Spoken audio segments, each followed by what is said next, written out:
AIMIM के रुकन parliament Asaduddin Owaisi ने GST इस्लाहात पर तशवीश जाहिर की है। उन्होंने कहा कि उन इस्लाहात की वजह से रियासतों को मुश्किलात का सामना हो सकता है। ओवैसी ने कहा कि रियासतों को मुआवजा दिया जाना चाहिए और उन्हें सीस के दायरे में लाया जाए। मरकज के दावे पर कि GST इस्लाहात से सारिफीन की खरीदारी में इजाफा होगा, ओवैसी ने सवाल उठाया। उन्होंने कहा कि गुज़िश्ता 11 सालों में की जाने वाली तमाम बातें और मुकालमे आम आदमी के लिए मददगार साबित नहीं हुए। ओवैसी का मौक़िफ़ है कि GST इस्लाहात के असरात रियासतों पर बराह रास्त मुरत्तब होंगे।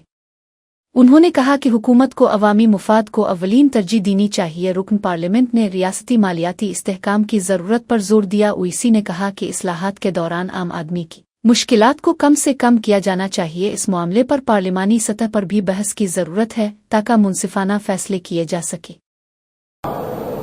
जो यूनियन गवर्नमेंट के जो लार्जेस्ट रेवेन्यू स्ट्रीम्स हैं उसको आप आउटसाइड डिवाइजेबल पुल रख रहे हैं। एक सेस एंड सरचार्जेस है, दूसरा नॉन टैक्सेबल। तो स्टेट्स को लेके आई ना इसमें, फिर आप स्टेट्स कैसे चलाएंगे भाई? So the central government is arguing that by doing this rate rationalization, we are putting more money in people's hands. Consumption will increase, tax will increase. Do you think this is a solution that they are pitching for the states rational? These are all rhetoric, dialogues, which we have seen in last 11 years. It has not helped the common man. Sir, आपने courier की बात की है। कई सारे ऐसे commodities हैं जैसे बेसिक नीड ऑयल, शैम्पू वगैरह पर भी उतारा गया है। तो आपको क्या लगता है कि कोई और चीज पर इसको उतारना चाहिए?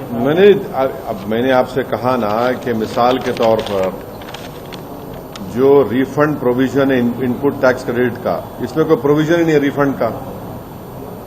अब मेरा 28 लाख का सामान है, आप उसको रिफंड का क्या करेंगे? फिर आप मिसाल दे रहा हूं आपको, उसके क्या करेंगे आप?